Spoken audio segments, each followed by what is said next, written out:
से लेकर राम मंदिर, बलदेव नगर, गांधी होती तक बाहरी किनारे पर आप घूम करके देख लो, कहीं पे भी एक लाइट का पोल नहीं लगाया, कोई सड़क नहीं बनाई, कोई नाली नहीं बनाई। और उन सभी लोगों ने पट्टे लिए उस समय नगर पालिका को 65,000 रुपए नकद जमा करवाए और उसके बदले में कोई काम नहीं हुआ।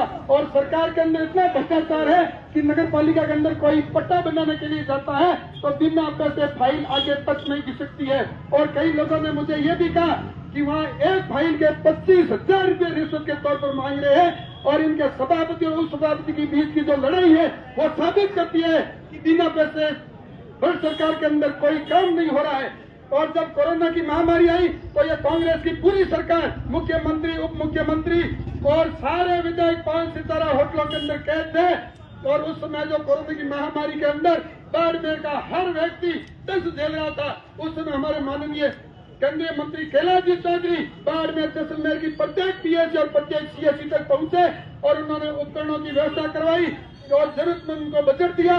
और 2 महीना तक बाड़मेर के सभी कार्यकर्ताओं के साथ कंधे से कंधा मिलाकर हॉस्पिटल के अंदर एक एक मरीज की अगर कुशलक्षेम किसी ने पूछी तो वह कैलाश चौधरी और भारतीय जनता पार्टी के कार्यकर्ताओं ने पूछी। उस समय मैं कांग्रेसियों से कहना चाहता हूं कि आपके नुमाइंदे कहां थे?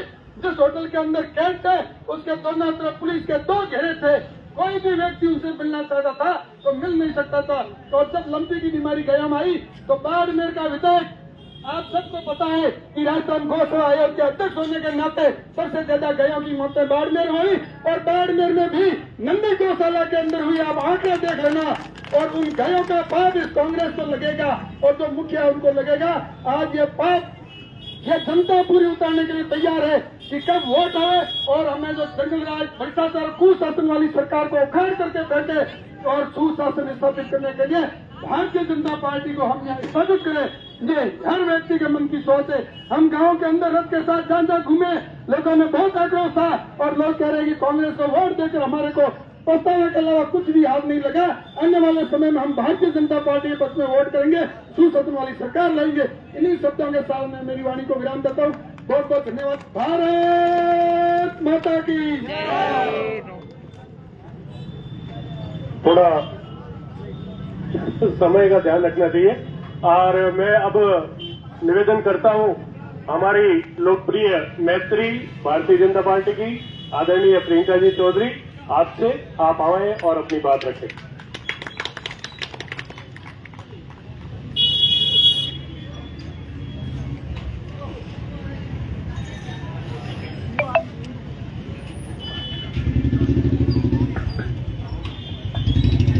एक बार, ज्यादा समय नहीं लूंगी, बहुत संक्षिप्त में अपनी बात करूंगी, लेकिन एक बार जयकारा जोरदार हो जाए। भारत माता की वंदे नरेंद्र मोदी, जय जय राजस्थान, जय जय बाड़मेर, जय जय बाड़मेर। धन्यवाद। आज यहाँ बाड़मेर शहर में हो रही इस जन आक्रोश रैली में यहाँ पधारे हुए सभी सम्मानित गण, सबसे पहले मैं आदरणीय हमारे सबके मार्गदर्शक आदरणीय रतन लाल जी बोरा साहब, आपका हमें मार्गदर्शन समय सदैव मिलता रहा है और आज भी मिला। और मैं आपको बहुत बहुत प्रणाम करती हूँ क्योंकि आपकी सालों की तपस्या है कि ये आज पार्टी को आपने जो सींचा है, आज जो पार्टी भरी भूली है, आप और आप जैसे ही अनेकों अनेक भारतीय जनता पार्टी के कार्यकर्ता हैं जिनकी बदौलत आज भारतीय जनता पार्टी दुनिया की सबसे बड़ी पार्टी के रूप में उभर कर आई है। मैं चाहूंगी एक बार सब लोग जोरदार तालियां इन सबके लिए बजाएं। और बाकी भारतीय जनता पार्टी के पधारे हुए वरिष्ठ गण, आदरणीय भवानी सिंह जी टाबरा साहब जो हमारे बाड़मेर के प्रभारी हैं इस आक्रोश यात्रा के, और आदरणीय पीयूष जी दोषी साहब जो आज के दिवस प्रमुख हैं, आदरणीय सुरेश जी जो शहर के मंडल अध्यक्ष हैं, और बाकी सभी पधारे हुए सम्मानित भारतीय जनता पार्टी के परिवारगण। देखिए, ये जन आक्रोश रैली 4 तारीख से शुरू हुई थी और सारी पंचायतें करते हुए पूरी विधानसभा में घूमते हुए आज शहर के अंदर आई है। और ये जो आक्रोश है ना, एक मिनट ये झंडा थोड़ा दिख नहीं रहा। ये जो आक्रोश है, आक्रोश का मतलब होता है गुस्सा, नाराजगी। तो ये जनता में आक्रोश है, गुस्सा है, और क्यों है वो हम सब जानते हैं। देखिए, सरकारें तो बहुत सारी बनती आई है, बिगड़ती आई। कभी भाजपा की सरकार बनती है, कभी कांग्रेस की सरकार बनती है, लेकिन जिस तरह इस सरकार ने किसानों को धोखा दिया, मैं बार बार रिपीट नहीं करूंगी, पुनरावृत्ति नहीं करूंगी जो बातें पहले की गई है। जैसे किसानों के साथ धोखा हुआ, मेरे युवा भाइयों के साथ धोखा हुआ। युवा भाई जो है उनकी मेहनत पे पानी फेर दी, क्योंकि पेपर भ्रष्टाचार की भेंट चढ़ गए। जिनके पास पैसे थे वो लोग कर्मचारी बन गए, लेकिन जो गरीब थे, जो पैसे नहीं दे सकते थे, उन बच्चों की मेहनत बेकार कर दी। तो ये जो मेरा युवा भाई है, इनमें आक्रोश है। ये जो मातृशक्ति यहाँ बैठी है, इनमें आक्रोश है, इनमें गुस्सा है। और क्यों है? क्योंकि इनके घर पर जो बिजली आती थी वो बिजली नहीं आती, इनके घर पे जो पानी आना चाहिए था वो पानी नहीं आ रहा है, इनको जो फायदा मिलना चाहिए था इन महिलाओं को फायदा नहीं मिल रहा। और ये महिलाएं, मेरी माताएं बहनें अगर सड़क पर निकलती हैं तो सुरक्षित नहीं है, डरती हैं कि क्या पता क्या हो जाएगा, कोई मेरे गले से कुछ छीन तो नहीं ले जाएगा। मैं आपको बताना चाहूंगी कि शहर के अंदर अगर आप किसी से थोड़ी सी की कहते हैं कि हमें लिफ्ट दे दो और वहां से वहां तक छोड़ दो, तो पता नहीं है कि वो आपको लिफ्ट वहां पर अगर व्यक्ति वो छोड़ेगा तो वो आप जैसे ही उसको बटुआ निकालते हो कि उसको पैसे देने हैं और वो आपको पूरा बटुआ लेके छीन जाएगा। बाड़मेर में ऐसी स्थिति, बाड़मेर में आतंक का माहौल, कोई बोल नहीं सकता, कोई बोल नहीं पा रहा। क्यों? क्योंकि अगर कोई ठेला लगाता है और अगर उसने खिलाफ में बोला तो उसके ठेले को पकड़ने के लिए नगर परिषद के कर्मचारी आ जाएंगे। अगर किसी और ने आवाज उठा दी और वो सरकारी कर्मचारी है तो उसके ट्रांसफर करने के ऑर्डर आ जाएंगे। यहाँ की अगर किसी की जमीन है, कोई गरीब है, कोई किसान है, कोई मेहनत मजदूरी करके अपना छोटा सा प्लॉट खरीदता है और उस पर कब्जा करवा दिया जाता है, और जब उस पर कब्जा कर लेते हैं तो फिर बीच में वो आते हैं कि हम आपका समझौता कराते हैं।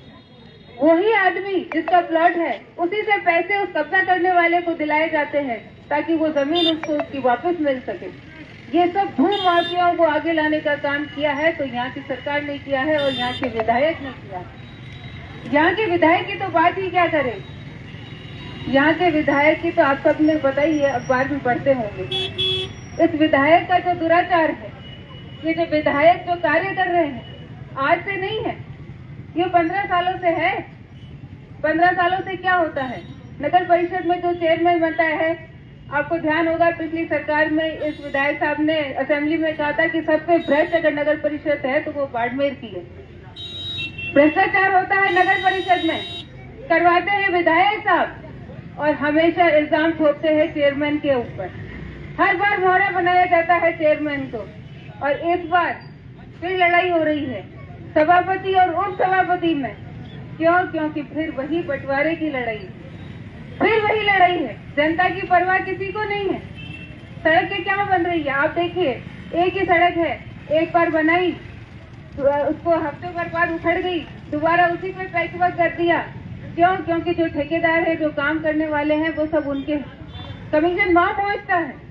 मैं आपको बताना चाहूंगी कि कल हम गए थे भाटका से लेकर खारिया तला तक जो सड़क बन रही है, पहले तो बड़ी मुश्किल से वो सड़क वो पूरी टूटी हुई वो बनी, उसका और टेंडर निकला और फिर वहां पर ये योजना थी कि उस सड़क को तोड़कर और फिर से नई सड़क बनाई जाएगी। लेकिन टेंडर था वो ऐसे लोगों के पास था, ऐसे चहेतों के पास था, तो उन्होंने सोचा कि नहीं, हम ये बिना तोड़े और वापस सड़क के ऊपर सड़क बनाएंगे। तो अधिकारियों ने कहा भाई राज बदलने वाला है। क्या कहा? राज बदलने वाला है, भारतीय जनता पार्टी की सरकार आने वाली है। आप अभी तो बदमाशी कर लोगे, लेकिन आने वाले समय में हमारी पूछताछ हो जाएगी, हमारी इंक्वायरी हो जाएगी। तो अगर काम करना है तो ये सड़क तोड़ के करो। ये है भारतीय जनता पार्टी का राज। सबको पता है कि अगर भ्रष्टाचार मुक्त करना है तो भारतीय जनता पार्टी का राज लाना पड़ेगा। अगर ये अपराध खत्म करना है तो भारतीय जनता पार्टी को लाना पड़ेगा। बोलने की आजादी नहीं है। एक समय था आपातकाल लगा था, इमरजेंसी लगी थी, कोई बोल नहीं पाता था, कोई भी बोलता था तो उसको जेल में बंद कर दिया जाता था। आज क्या स्थिति है? किसी ने अपनी मांग उठाई तो उसको पाबंद कर दिया जाता है, जेल में बिठा दिया जाता है। पत्रकार है उसके हाथ पांव तोड़ के पटक दिए जाते हैं। आरटीआई कार्यकर्ता हो उसको मार दिया जाता है। कौन बोलेगा? किसकी आवाज आएगी? कि आप सबको बोलना पड़ेगा, आप सबको हिम्मत दिखानी पड़ेगी। पूरा हिंदुस्तान आगे बढ़ रहा है, पूरा राजस्थान भी आगे बढ़ जाएगा, हमारा बाड़मेर कब आगे बढ़ेगा? हमारा बाड़मेर कब आगे बढ़ेगा, ये सब आप सबकी जिम्मेदारी है। यहाँ बैठे मेरे माताओं बहनों की जिम्मेदारी है। मोदी जी ने हमको जो दिया है, मोदी जी ने हमारी इज्जत का सम्मान का ख्याल रखा, घर घर शौचालय दिया, उज्ज्वला कनेक्शन दिए, मेरे घर माताओं और बहनों के सीधे खाते में पैसे आए, ऐसी योजना की। तो अब हमें मोदी जी को फिर से लौटाना है। कैसे देंगे? भारतीय जनता पार्टी के कमल के फूल पर ठप्पा लगाएंगे। अगले साल जब चुनाव होंगे तो इस कांग्रेस सरकार को बता देंगे कि आपकी नहीं, आपका हो गया पूरा। आप जो नहीं कर पाए वो हम करके दिखाएंगे। आप जो किसानों को नहीं दे पाए वो भारतीय जनता पार्टी करके दिखाएगी। आप युवाओं को काम नहीं दे पाए, हम भारतीय जनता पार्टी देके दिखाएगी। माता और बहनों की सुरक्षा नहीं कर पाए, भारतीय जनता पार्टी करके दिखाएगी। आपसे राज नहीं संभलता है तो छोड़ दो, और नहीं छोड़ सकते हो तो जनता छुड़वा देगी 2023 के अंदर। आज